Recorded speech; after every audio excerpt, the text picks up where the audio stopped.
Oh, Weekend at Bernie's. Yeah. Kind of like a Weekend at Bernie's, but that classic pose of a dead body between two guys. Yes. And so they're just holding it up, and he takes a picture. Now, we may know who that guy is, but we don't know for sure. So, shortly afterwards, the military starts to arrive. And everybody is rounded up into different groups. Uh-huh. And bigwigs in the military swear them all to secrecy due to national security.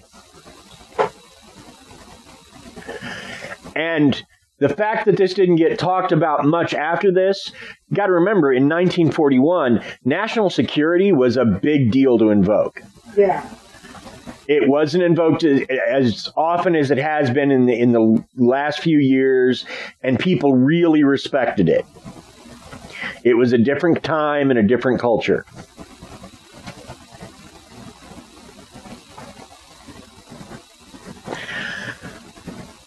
In fact, William told no one this story, Reverend Huffman, except for his family, who could tell when he got home that something was bothering him.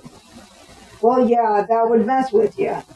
And so they're like, what happened? What went on? Because they're thinking, well, maybe it's a horrific crash, or maybe there's a lot of people dead. And so he tells them, but he also swears his family to secrecy. Because national security was invoked, and he was a proud American, and he felt like that was very important. Now, one of the members of his family who happened to be there that night was his grown son, who was visiting Guy Huffman. And Guy was with his wife, who was pregnant at the time. In fact, she wound up giving birth in May. So she was very pregnant. Gotcha. So he is one of the people that gets told about the story. And Guy heard the story and kept his mouth shut, kept the secret till after his father passed in 1959. Uh-huh. So it was Guy who finally told his family. Now, also part of the story that we have to talk about. Mm-hmm. 2 weeks after the incident, the Reverend was approached by one of his parishioners at the Red Star Baptist Church, who gave him a photo which showed two well-dressed men holding up the body of an alien being. We don't know who that was, but it was likely Garland D. Fronaberger. Damn, now we talking fidgets. Well, Mr. Fronabarger, excuse me.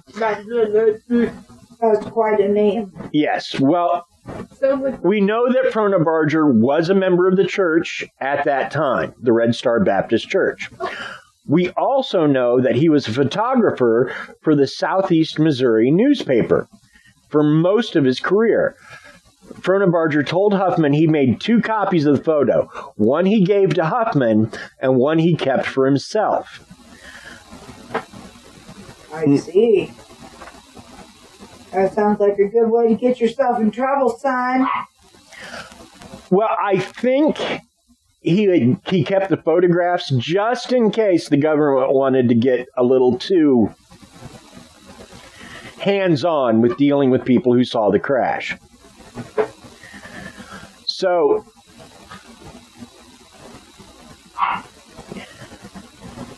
and as I said, now it was Guy who began telling other people. Not many, a few friends here and there. And eventually, he passed away. But before he did, he told his daughter, whose name was Charlotte Mann. She had been married by that point. She was originally a Huffman, and then she became just a Mann, M-A-N-N. Weird move in the wedding, but whatever. Huh? She became a man? Well, her name was...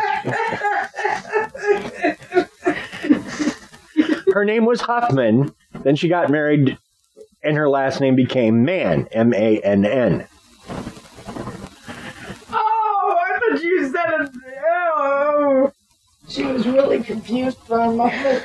She's like, wow, this story just took a really big, strange turn, but okay, Dad. I'm trying to follow along. So, now, Guy has told Charlotte the story. But a few years later, Reverend Huffman's wife, Floy, Charlotte's grandmother, is suffering from cancer. And she stays with Charlotte while she's getting treatment. And Charlotte picks Floy's brain. And Floy corroborates Guy's story. That they heard it this night in 1941. So, you got Floy corroborating the story. Uh-huh. And we know that at one point, Charlotte Mann did have the photo, or she was the last known person to have the photo. Uh-huh. Nobody has seen it in quite a while. Right.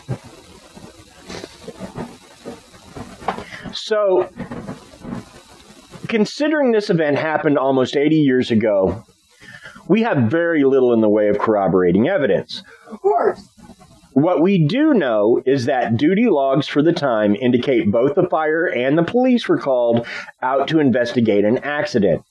It's further known that military personnel were on hand, a not uncommon occurrence in the 40s with plane crashes. So that's the corroborating evidence that we have. The question then becomes, what do you believe? Everything. Because I have an image, not the real image, but I have an image that we're either going to use as the logo art for this episode, or I might just use Rick. I don't know. But I have an image that shows two guys holding up what appears to be the dead body of an alien, but it's a reproduction. It's not the actual photo. Yeah. Well, I believe that it would be real. We have no sense in saying it is real or not. We don't know if we're just freaking not people, but images that we see ourselves as real people, and we feel pain the way we do. We have it, but we don't know if we're images to ourselves or not. So we can't make anything true throughout the internet. It's the internet. What? For all we know, it could be a joke.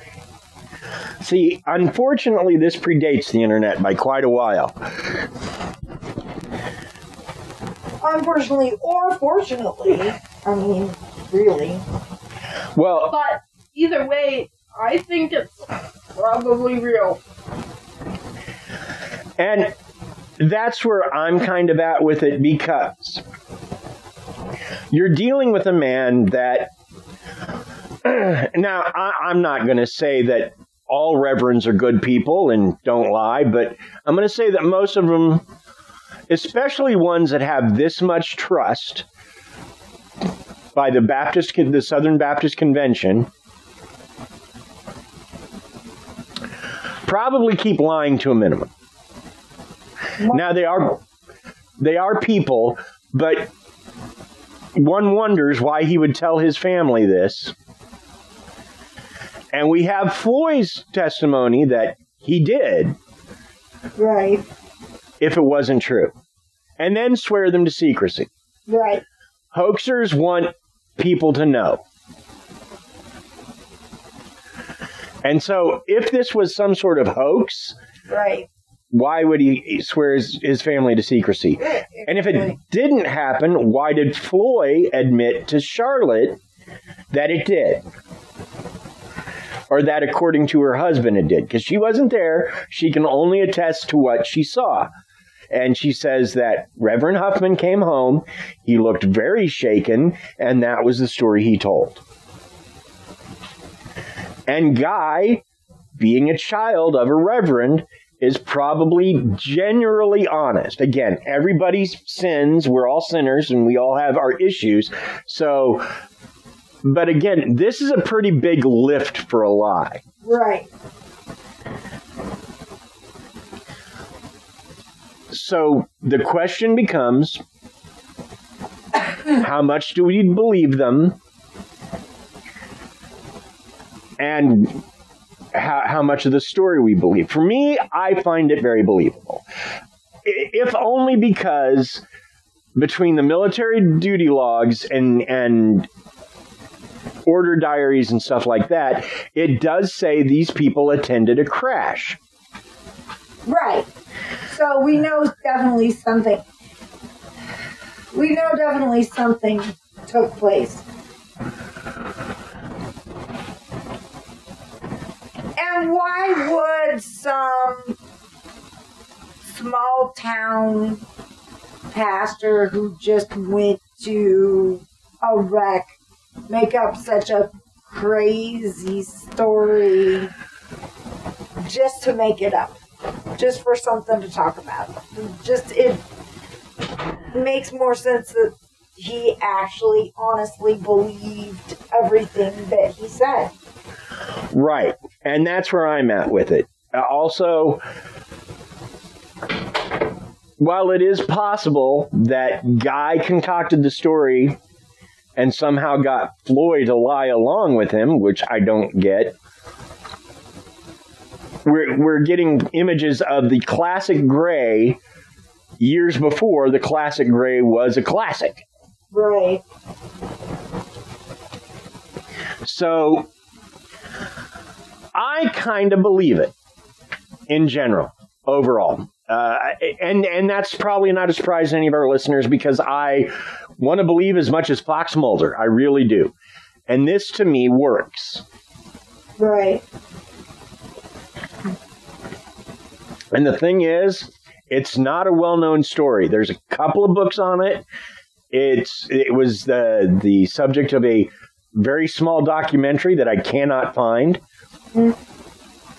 where they actually interviewed Charlotte Mann. So, wow. Yeah, I tend to believe it. As to whether or not they're aliens, at one point in my life, I absolutely believed in aliens. Totally, you couldn't convince me otherwise. At this point in my life, I'm not sure the universe works quite the way we think it does. Right.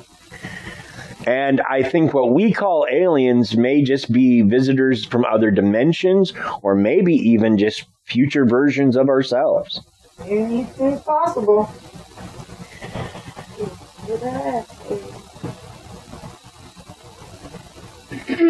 Which is why you get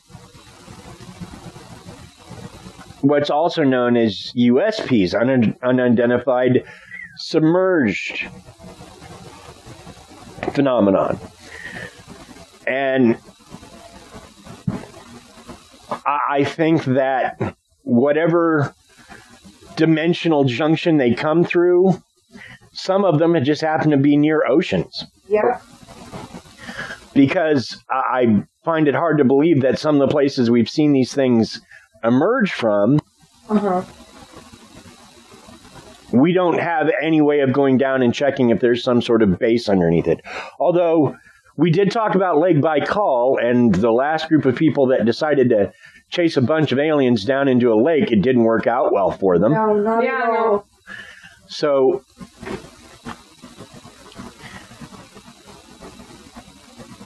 overall, I'm going to say that, one, I believe something happened in Cape Girardeau in 1941. That's what we're saying. Yes.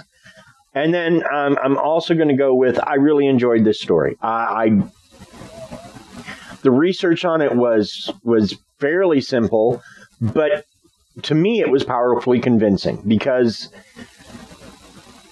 there is no book by Reverend Huffman where he extols it out. He was never interviewed. The only people he told were his family. And when he told them, he said, now keep your mouth shut. Right. And